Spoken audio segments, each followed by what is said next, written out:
সরকারি কর্মকর্তা হয়েও সরকারের প্রধান উপদেষ্টাকে নিয়ে সামাজিক মাধ্যমে চাকরি শৃঙ্খলা পরিপন্থী মন্তব্য করে সাময়িক বরখাস্ত হওয়া নির্বাহী ম্যাজিস্ট্রেট তাপসী তাবাসসুম উর্মিকে তলব করেছে আদালত। আগামী ২৮ নভেম্বর তাকে হাজির হওয়ার জন্য তার বিরুদ্ধে সমন জারির আদেশ দেওয়া হয়েছে।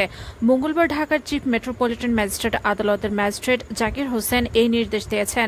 এর আগে বৈষম্য বিরোধী আন্দোলনে নিহত আবু সাইদ সহ অন্য নিহতদের নিয়ে বিরূপ মন্তব্যের অভিযোগে উর্মির বিরুদ্ধে মানহানির মামলার আবেদন করা হয়।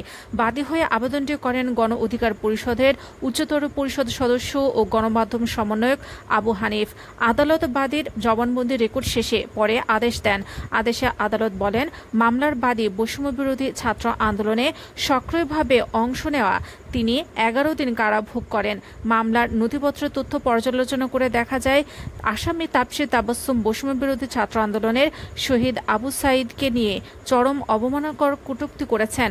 আদালত আদেশে আরও বলেছেন, আসামি তাপসী তাবাসসুমের বিরুদ্ধে দণ্ডবিধির ৫০০ এবং ৫০১ ধারায় অপরাধে অভিযোগের সত্যতা থাকায় তার বিরুদ্ধে অভিযোগ আমলে নেওয়া হলো।